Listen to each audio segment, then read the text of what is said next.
The janitor's hands didn't shake, not even when the richest woman in the city grabbed him by the collar. Elias Flynn had been mopping the marble floor of Sterling Tower's 42nd floor when the elevator dinged open well past midnight. Out stumbled Vivian Steele, Sterling Tower's CEO, billionaire, and the woman who could fire half the city with a phone call. But tonight, she wasn't cold or calculating. Tonight, she looked hunted. The harsh glow of security lights spilled across her cream-colored suit, her hair falling loose from its perfect knot. Behind her, down in the street, the flash of paparazzi cameras lit the night like lightning. Shouts echoed from below.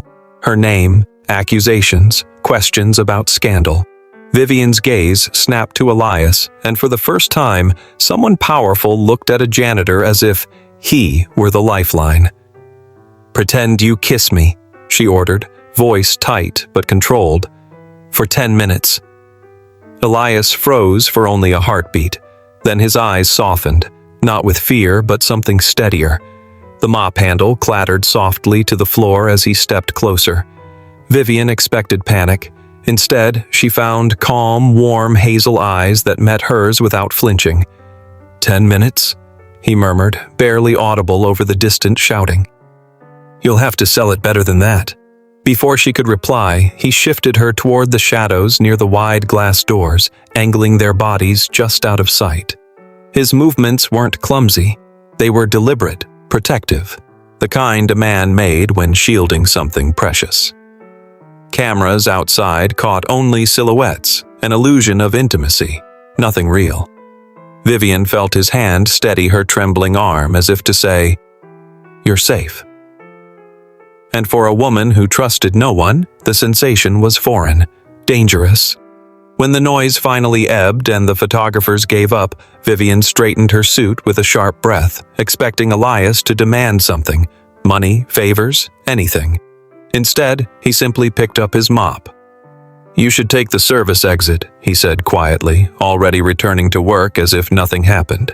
"They won't expect you there." Vivian hesitated. People never turned their backs on her without a price. Who was this man who could steady her heartbeat in a storm and walk away as if she were nobody? Hours later, Elias slipped into his small apartment on the east side of the city. Lucy was asleep on the couch, her school books scattered around her like fallen leaves. He lifted her carefully and carried her to bed, pressing a kiss to her forehead. She murmured in her sleep, curling into his chest, and he thought of how every night shift, every ache in his hands, was for this little girl. He didn't tell her about the woman in the marble hallway. He didn't tell anyone. Elias Flynn wasn't the type to brag about saving a billionaire's reputation. He was the type to patch a leaking pipe at 3 in the morning and make sure his daughter had breakfast at 7. But the next morning, as the sun climbed over the skyline, a black car waited outside their building. 2 men in dark suits stood by the door. One handed him an envelope. "Miss Steele requests your presence, immediately." Inside Sterling Tower's top-floor office, a cathedral of glass and steel, Vivian Steele didn't thank him. She demanded answers. "Who are you really?" she asked, circling him like a prosecutor. "No janitor I know thinks that fast under pressure. Where did you learn to do that?" Elias simply met her eyes. "When you've got a daughter to protect," he said, "you learn to think quick." Vivian studied him, unsettled by the quiet strength in his voice. She'd faced hostile boards, rival CEOs, and federal investigators without blinking. Yet this janitor with calloused hands and an unreadable gaze made her pulse trip. "Interesting," she murmured, almost to herself. "Very interesting." That night, Elias walked home with more questions than he'd left with. Why did a billionaire care about a man with a mop? And why couldn't he shake the image of her standing there in the shadows, trusting him for 10 fleeting minutes? He didn't know it yet, but that single moment had shifted something in both their lives, something neither of them could control. And somewhere high above, in her glass-walled office, Vivian Steele stared out at the city lights, her reflection sharp against the night. For the first time in years, she was curious. About a man who should have been invisible. About why her heart had skipped when his hand brushed hers. Tomorrow, she decided, she would test him. The next night, Elias Flynn arrived at Sterling Tower expecting nothing unusual. Just the quiet hum of vacuum cleaners and the soft rhythm of his mop echoing through empty halls. He didn't see the trap until it was too late. The 42nd floor, where Vivian Steele had appeared in distress the night before, was spotless. Too spotless. No coffee cups left on conference tables, no scattered papers to sweep up. Instead, a single envelope lay on the polished glass desk at the end of the hallway. Executive Suite, now. Elias frowned. He didn't like being summoned like a servant, but his job required obedience. He rode the elevator to the top floor, shoulders squared, eyes wary. When the doors opened, Vivian was waiting. Not cornered or trembling this time, but composed. Silk blouse, diamond cufflinks gleaming, the faintest trace of a smirk on her lips. "I wanted to see if last night was a fluke," she said, gesturing for him to follow her into the private dining room adjoining her office. The skyline glittered through floor-to-ceiling windows, city lights like stars at their feet. Elias glanced around at the white tablecloth, the untouched plates of catered food. "If you wanted me to clean this up, you could have left it messy," he said dryly. Vivian tilted her head. "You're not intimidated by me, are you?" "Should I be?" Most men either groveled or postured around Vivian Steele. Elias did neither. He simply stood there, steady as stone, as if the entire building wasn't hers. Vivian leaned back in her chair, assessing him. "People talk, Mr. Flynn. I looked into you. A man doesn't go from running his own contracting business to mopping floors unless something happened. What was it?" His jaw tightened, but he didn't answer. Not about the drunk driver who killed his wife. Not about how hospital bills swallowed his savings whole. Not about how he'd traded pride for stability to keep Lucy safe. "Not your business," he said quietly. Vivian smiled, almost approving. "I like men with secrets. They're harder to use." The conversation might have ended there, but Vivian wasn't done testing him. Later that week, when Elias arrived for his shift, he found her waiting again, this time in the lobby, sunglasses on, her expression unreadable. "Walk with me," she said, striding past the security desk without explanation. They exited into the night air, the city alive with honking taxis and flashing billboards. As they passed the corner, a pair of paparazzi appeared, cameras already clicking. "Again?" Elias muttered. Vivian's voice was cool, almost amused. "You handled it once. Let's see if it was luck." Before he could react, she slipped her arm through his and leaned in close, her perfume brushing against his collar. This wasn't panic. This was deliberate, calculated. She wanted to see how he'd play along. Elias didn't miss a beat. He turned them down a side street, cutting off the photographer's angle, and positioned her near a cafe window where reflections would distort the shot. From across the street, it would look intimate. In reality, they were standing inches apart, barely touching. "You're enjoying this," he said under his breath. Vivian's lips curved slightly. "I'm evaluating you." "And what am I, exactly?" Her gaze lingered on him longer than it should have. Unpredictable. The test didn't end there. Over the next week, Vivian engineered coincidences. Running into Elias in the elevator, asking him to fix a leaky pipe in her office herself, lingering just long enough to see if he'd falter under her stare. But he never did.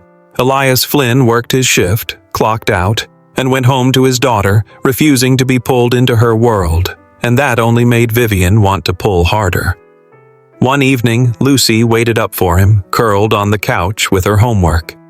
"Daddy, you're late," she said, rubbing her eyes. "Yeah," Elias murmured, kissing her forehead. "Work ran long."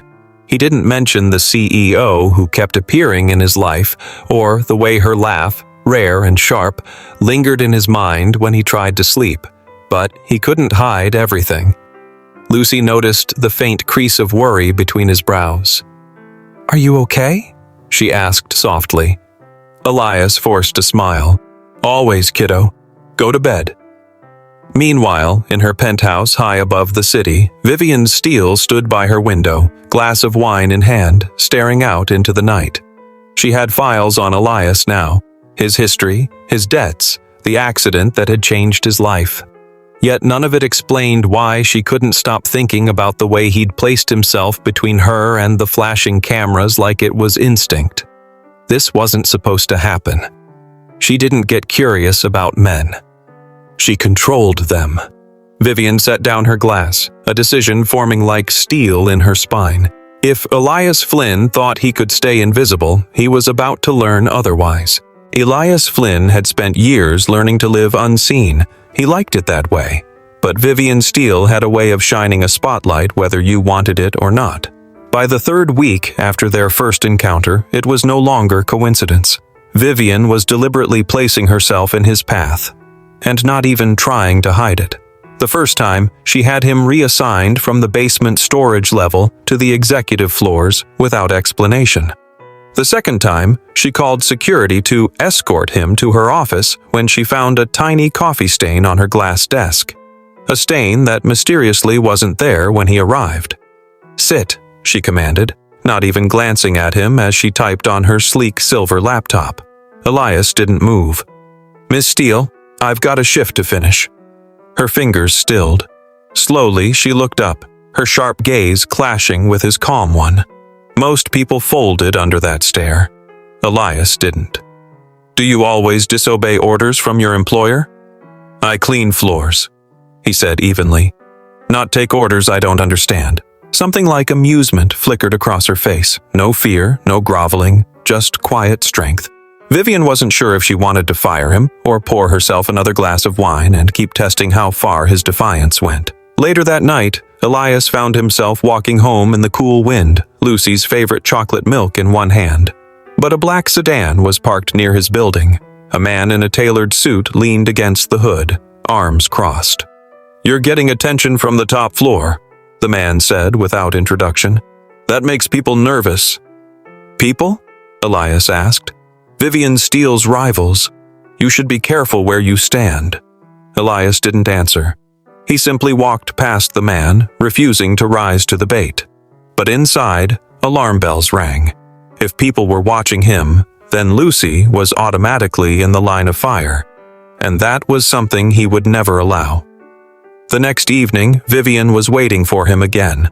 This time not in an office, but in the underground parking garage, leaning against her car as if she had all the time in the world.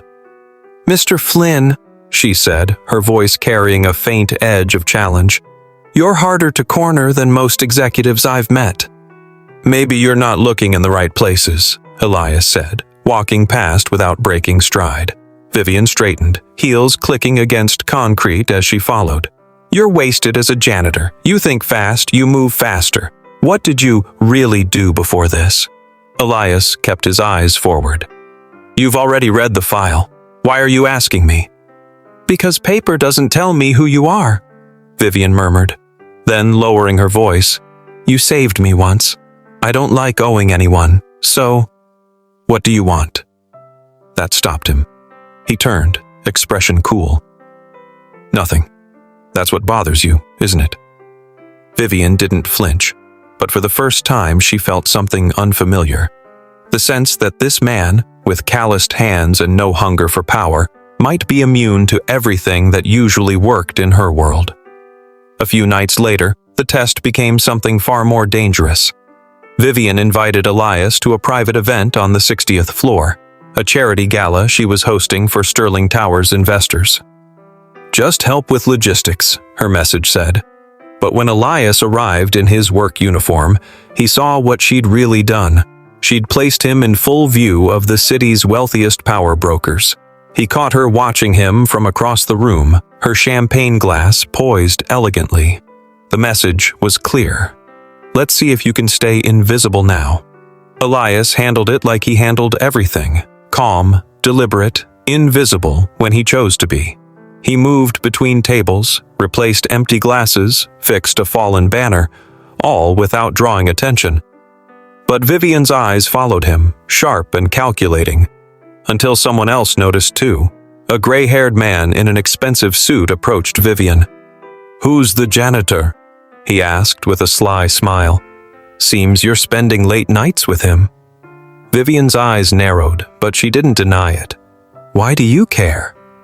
"Because," the man said smoothly, "your enemies care, and enemies pay well."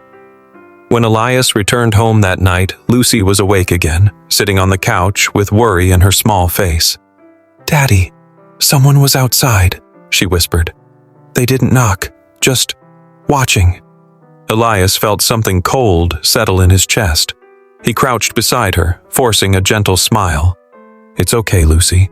Probably just someone lost." But inside, his mind was already racing. He locked every window, every door, and as Lucy fell asleep against his shoulder, Elias made himself a silent promise. No one, not billionaire CEOs, not rival executives, not anyone, would ever use his daughter against him. What Elias didn't know was that Vivian Steele was about to cross the one line he'd never forgive. The first sign came on a rainy Thursday night. Elias Flynn had just finished fixing a jammed service door on the 30th floor when his phone buzzed, a text from Lucy's babysitter.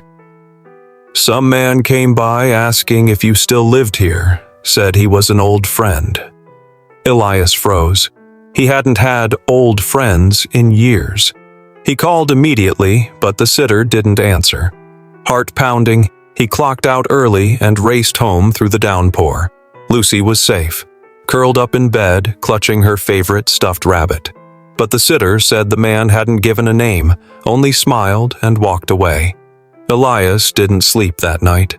He sat in the dark with an old baseball bat across his knees, every creak of the floorboards setting his nerves on edge. The next evening at Sterling Tower, Vivian Steele was waiting for him again, this time in her office, pacing near the massive window as lightning lit up the city. "You're late," she said sharply. "Had something to take care of," Elias replied, setting down his mop bucket. Vivian caught the edge in his voice. "What happened?" "Nothing you need to worry about." But Vivian wasn't used to being dismissed. She stepped closer, lowering her tone. "Elias, someone's been asking questions about you. My rivals are sniffing around, and they don't play fair. If they think you matter to me—" "I don't matter to you," Elias cut in. "This is a game for you, but it's my daughter's life." The words hit harder than Vivian expected. She opened her mouth to argue, but just then, her desk phone rang. The security guard downstairs sounded panicked. "Miss Steele, we have a situation. A child's been spotted in the lobby alone. Says she's looking for her father." Vivian and Elias locked eyes. His stomach dropped. "Lucy." They reached the lobby in seconds. Lucy stood near the revolving doors, rain-soaked, clutching her rabbit, trembling under the harsh lights. "Daddy!" she cried, running to him. Elias scooped her up, relief flooding his chest, until he noticed the black car idling outside, engine running. Its tinted windows rolled down just enough for Elias to see a man smile before the vehicle sped off into the night. Vivian saw it too. Who was that? Elias's jaw was steel. Someone sending a message. Lucy buried her face in his neck, whispering, "They said they knew you. They said to tell you to stop helping the lady in the tall building." Vivian's stomach twisted. For the first time, her games didn't feel exciting. They felt dangerous. Back upstairs, Vivian tried to call her head of security, but Elias stopped her with a calm, cold voice she hadn't heard before. "No police, no guards. That'll just make them hide." "You can't handle this alone," Vivian shot back. Elias met her gaze, eyes hard. "Watch me." Vivian had dealt with ruthless boardroom rivals, but she'd never seen a man like this. Controlled fury, no wasted words. Elias wasn't just a janitor. He was someone who'd learned to fight without showing his fists. "Who are you really?" she whispered. "Someone who protects what's his," Elias said simply. He kissed Lucy's forehead and handed her gently to Vivian's assistant. "Stay with her. Don't let anyone near." Vivian stepped forward. "Elias." But he was already gone, disappearing into the elevator like a shadow. Hours later, near midnight, Vivian found herself pacing her penthouse, replaying every moment. The way Elias had moved, the cold focus in his eyes. She'd wanted to test him, to see what made him different. Now she had her answer. He was dangerous, but not to her.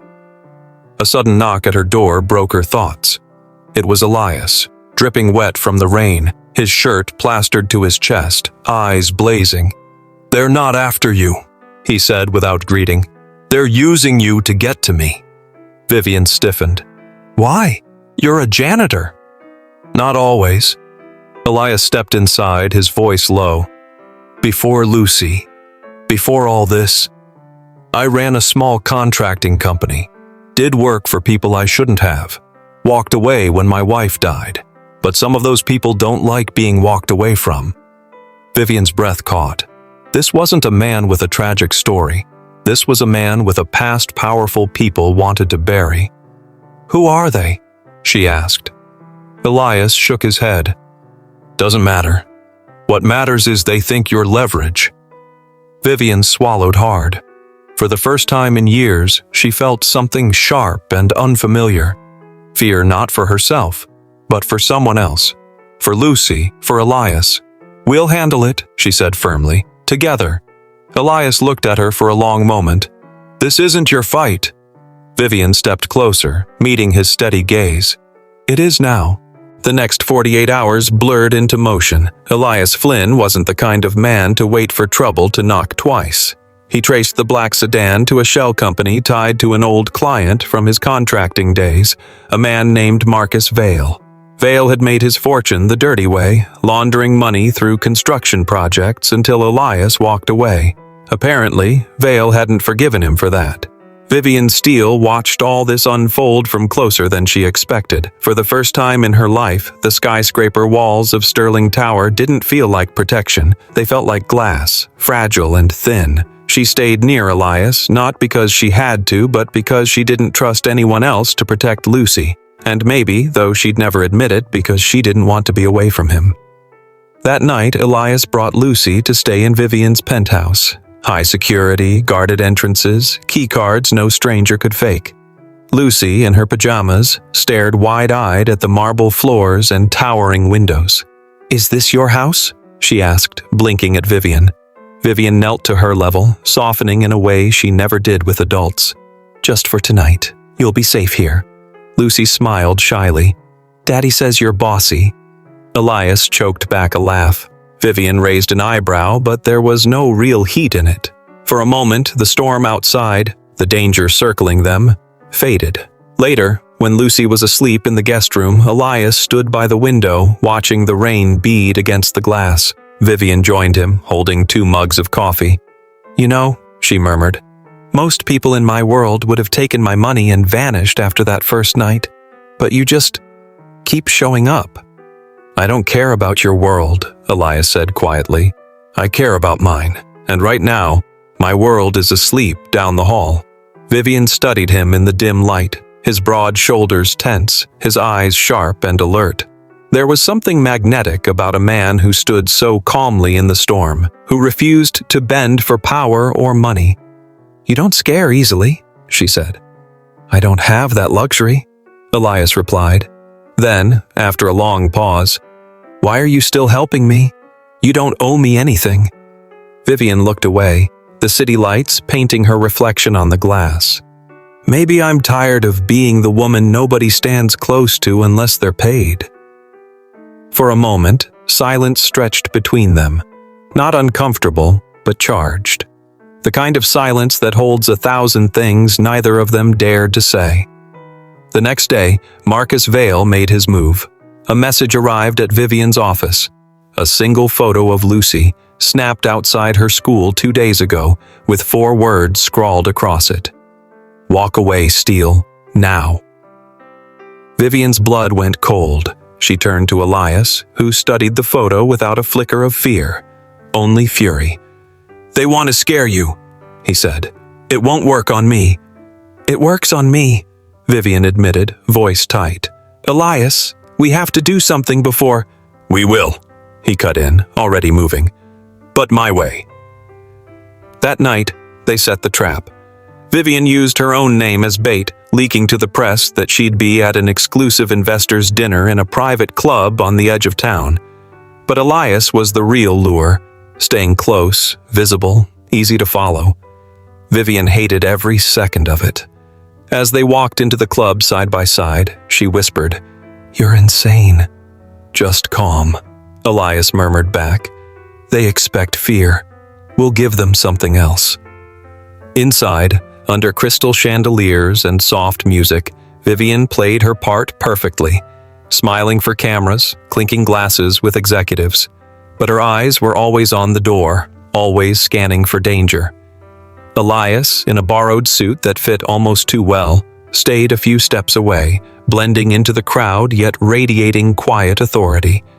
When the men finally appeared, two of Vale's enforcers sliding in through the service entrance, Elias was ready. He led them out with calculated precision, drawing them into the alley behind the club.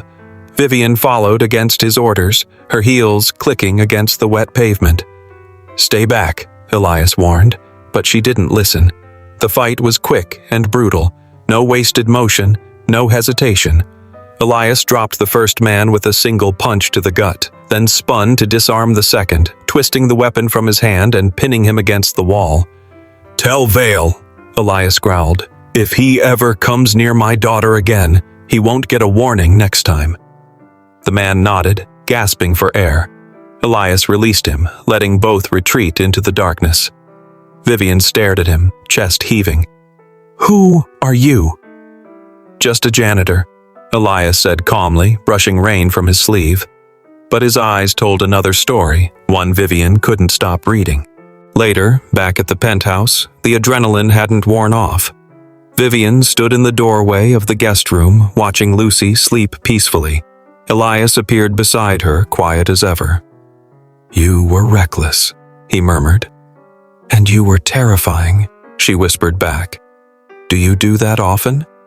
Elias gave a small, tired smile. "Only when someone threatens her." Their eyes met in the soft light of the hallway. For the first time, Vivian Steele didn't feel like the woman in control, and she didn't care. Without thinking, she stepped closer. The air between them shifted, sharp edges softening, fear bleeding into something warmer, deeper. 10 minutes, she said softly, almost teasing, echoing her own words from that first night. "Still think I need to sell it better?" Elias didn't smile. He just looked at her, steady, unshaken, before leaning in, his voice low. 10 minutes wouldn't be enough. The rain lashed against the glass walls of Ware's Sterling Towers rooftop lounge, wind howling like a warning siren. Vivian Steele stood breathless, her cream suit soaked through, heels slipping on the slick marble floor. In front of her, a man in a black coat. Her own CFO, Mark Harlow, the one behind the smear campaign, tightened his grip on a trembling Lucy Flynn. "Step away, Vivian," Mark snarled, his voice sharp over the storm. "Not a chance," Vivian shot back, eyes locked on the girl. "Let her go. This isn't about her." Behind them, Elias Flynn limped through the shattered door, one arm bleeding from the earlier fight in the stairwell. "Lucy, close your eyes, sweetheart." Mark dragged Lucy toward the ledge.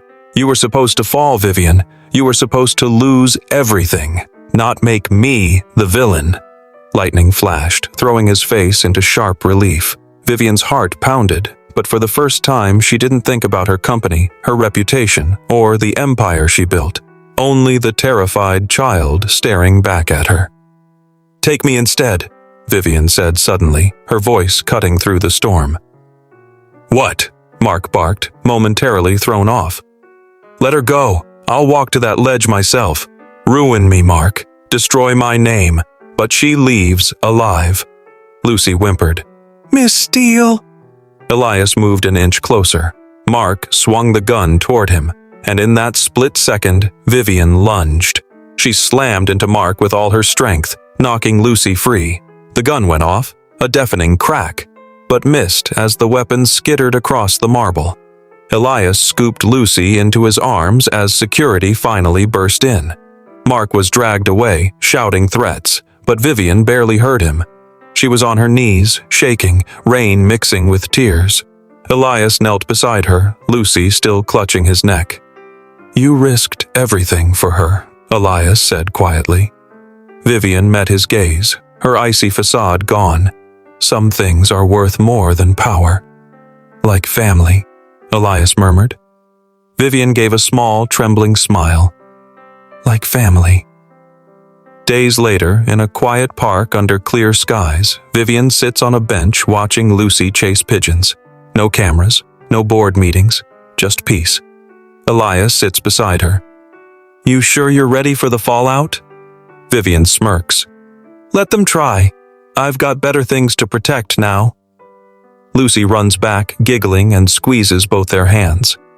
For the first time, Vivian Steele, untouchable CEO, feels something rarer than power.